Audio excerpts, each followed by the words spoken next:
Right. Welcome back to the Conviction Fiction Podcast, the place where we don't just talk about change, we live it, breathe it, and teach others how to walk in it. I'm your host, Antoine Rivers, author, entrepreneur, husband, father, and someone who knows what it means to rebuild from the ground up. Now, today's episode is part of our Star Nova series. It's going to be a quick guide, short, powerful session that will give you practical tools to elevate your mindset and your life. And this one is deeply personal because it's called Reclaim Your Narrative. Now, imagine a future where you are in complete control of your story, not living in reaction to your past, but creating a new story that's rooted in power, peace, and purpose. That's what this episode is about: how to rewrite your life story, not as a victim of circumstance, but as the author of your own legacy.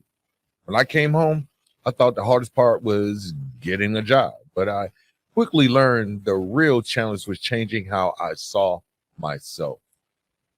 The world had its version of my story: former inmate, felon, just another statistic, convict.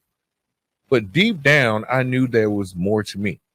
I had to learn how to take back that pen and start writing the version of my life that reflected my growth, not my guilt. So let's get into the conviction fiction.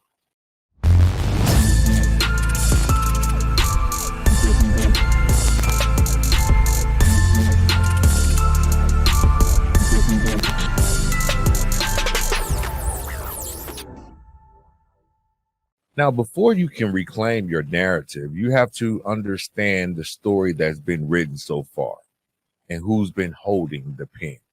Now, when I first came home, my story was being told for me.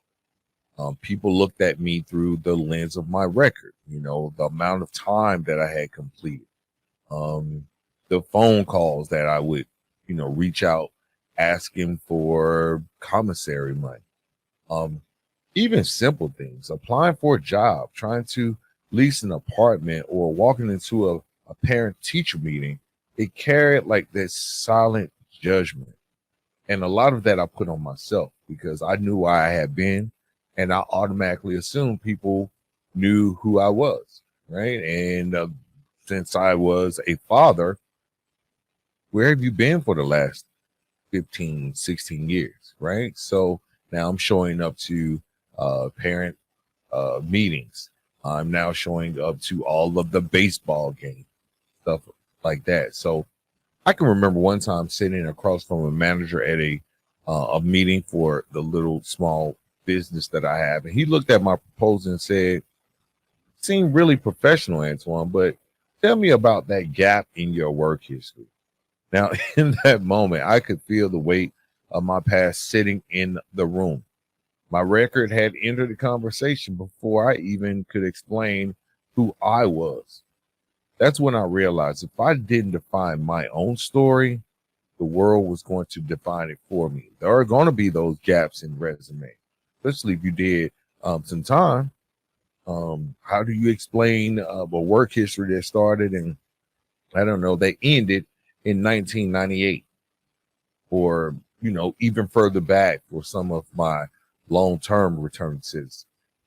And this story in the world would keep defining it when a period where I needed to just put a comma, like a little pause, right?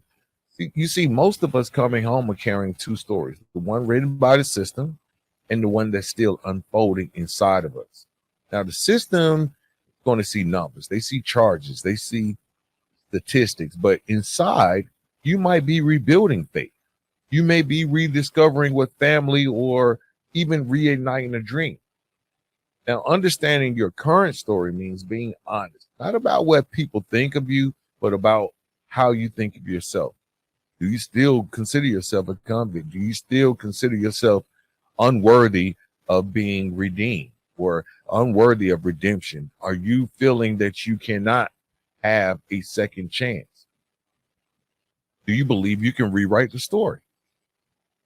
All of that plays a part in creating the narrative. You have to understand where you are now, right? How do you think of yourself? When I looked in the mirror, I didn't see a felon anymore. I saw a father trying to do right, a husband trying to rebuild trust, and a man trying to create opportunity where none existed. It's not about denying your past. It's about redefining its meaning. Your story starts with where you've been, but it's defined by where you're going, right? So you got to understand where you are currently before you can determine what that narrative is going to look like. Now, in that process, we also have to deconstruct the old narrative, right?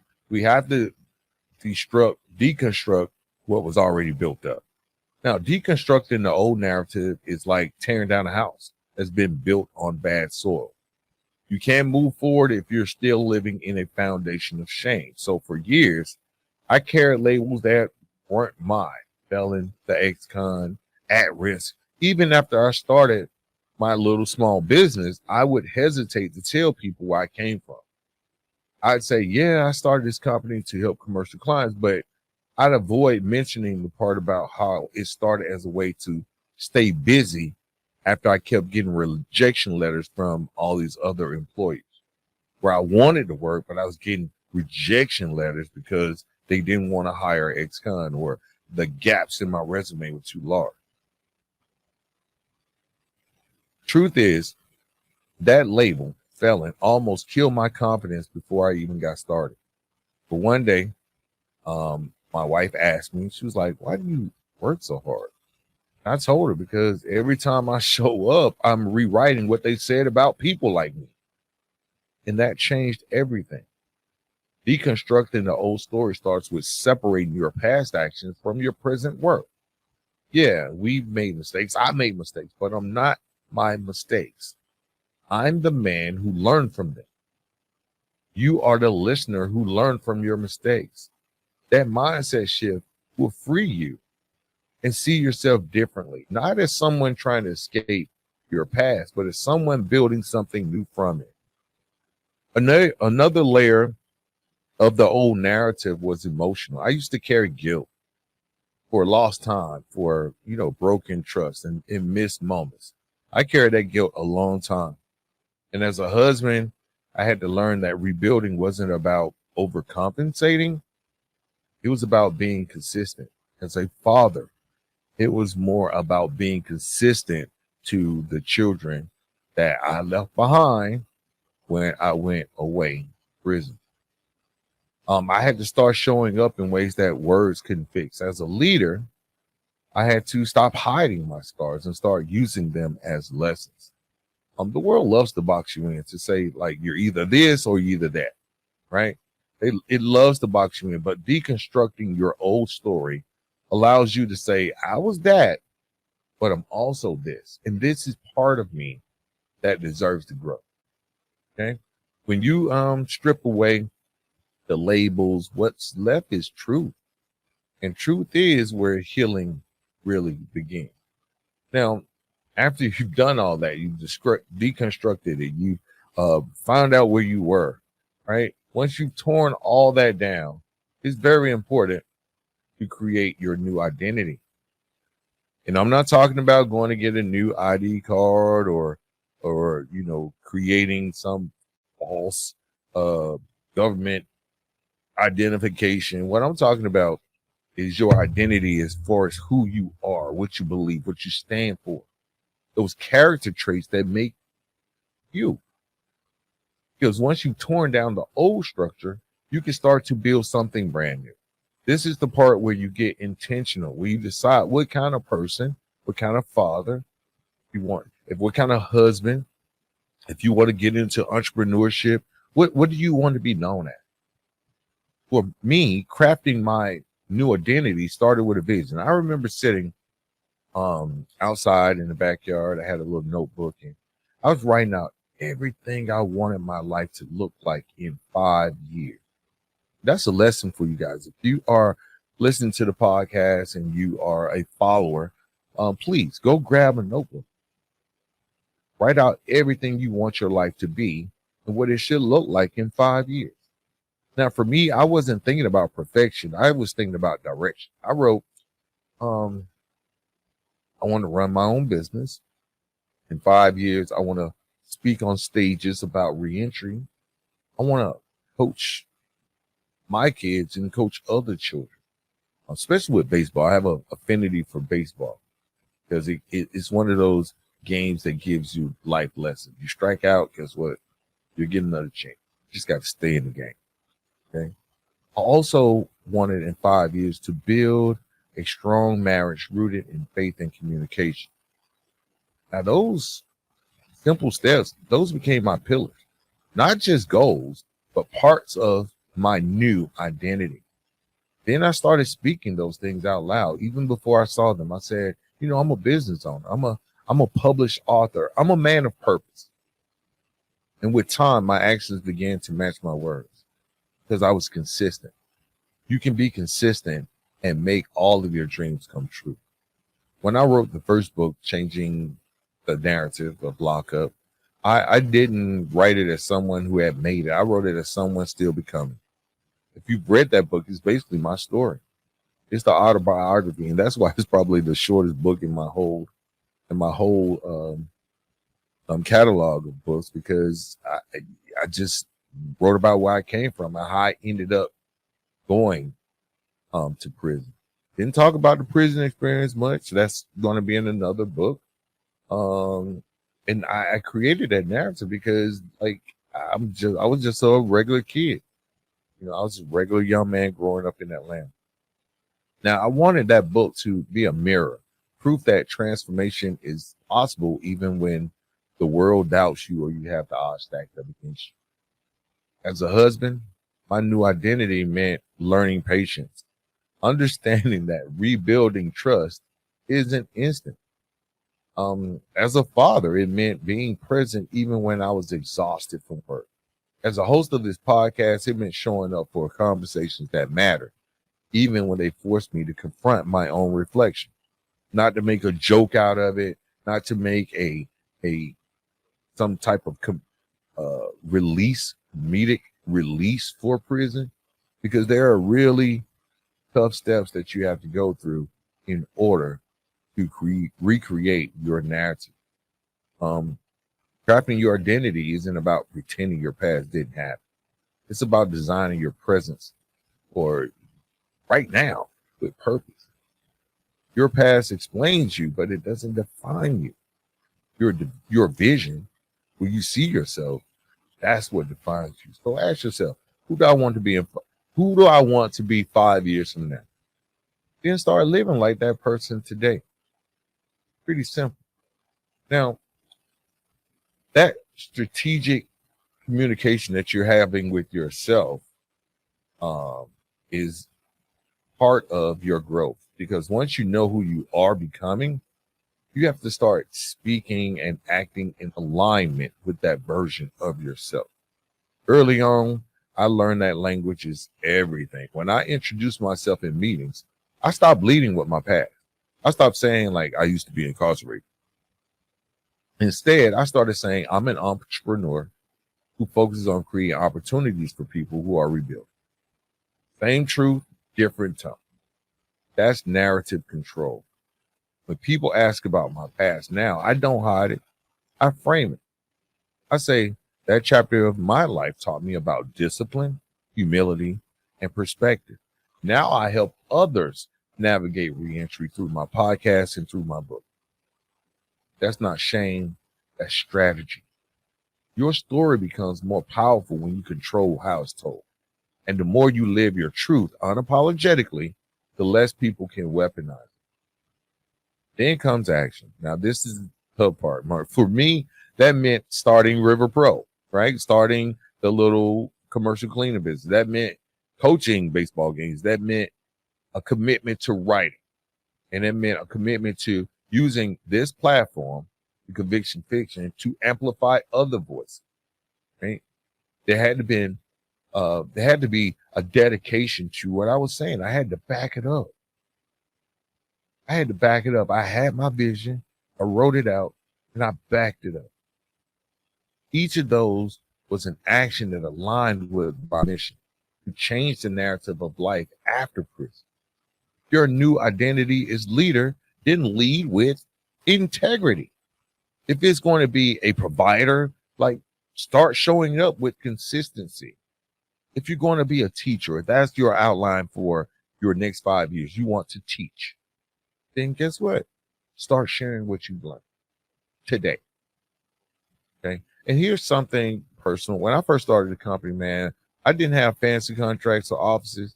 It was me, a mop bucket, a broom, a vacuum, and a mission. But every day I showed up, I was reinforcing my new story, the one where I wasn't running from my past.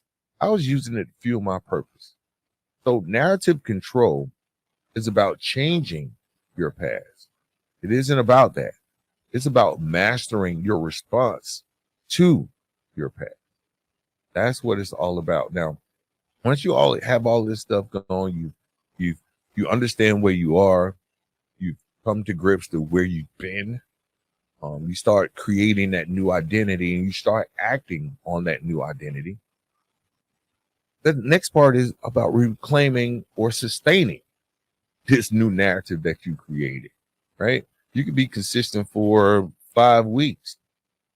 Reclaiming your narrative isn't a one-time act. It's daily work. There are still days when the old thoughts creep in, when something goes wrong and that voice whispers in my head, hey, see, you're not good enough. See, you're not really even a good coach, or this book is not going to help anyone. There are times when those whispers come, but that's when I go back to my foundation. I remind myself I've built too much to go backwards. I think about my kids, the people I coach, and the men and women who told me that my words gave them hope. That's the accountability that keeps me alive.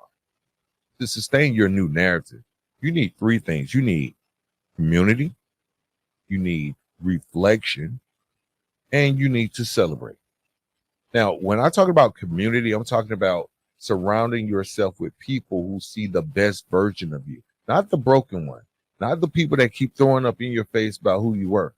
You don't need those kind of people around you, right? My wife has been that anchor. My kids keep me grounded. My team keeps me focused. You don't need no one on your team telling you like, hey, don't forget who you was now. Don't forget who you was. Now, reflection, this is part of those things that, or one of those things that will keep you on this same path. You have to reflect. And that means taking time to pause, evaluate your process. Journaling has always been key for me. That's why I continue to write, right? Even with the podcast, being able to talk about those subjects, that helps me. Every week, I try to write down what I learned, where I grew, and where I still need work at. Once a week, what I learned this week, where I grew this week, and where I still need to get better. And finally, the last component to maintaining your new identity, this new created narrative, is to celebrate. That's what keeps the fire alive, whether it's signing a new contract or finishing a new chapter in my book or just making it through a tough week. I take time to acknowledge the win, because here's the truth. Reclaiming your narrative is not about reaching a finish line, and everybody is not going to celebrate your win. You have to learn to celebrate your wins. It's about evolving every day into someone who walks in truth, confidence, and purpose. You're still going to face setbacks. They're going to come. People are going to still doubt you. I have my own family. They doubt me. Some of my members of my family doubt me. But as long as you know who you are and who you're becoming, no one can write your story for you again. No one. Right? So the narrative is yours, guys. This is just a quick guide. I know it's kind of short. It's been about 20 minutes talking about reclaiming your identity, and look for more topics or podcast episodes about, changing the narrative, like quick reference guide that you can go listen to help propel you to the next level. This has been the quick guide for reclaiming the narrative. And Expect plenty more. If you've been listening, I want you to take one thing away. You have the right to tell your own story. Your past might explain you, but it does not define you. You are the author, the narrator, and the publisher of your own destiny. Every day you get a blank page. So do a couple of things for me. Write with intention, speak with purpose, and live with conviction. I'm Antoine Rivers, and this is the Conviction Fiction Podcast, where we change the narrative one story at a time. Until next time, guys, stay grounded, stay grateful, and keep turning forward, which happens to be the title of my new book. Go check it out on Amazon. Peace.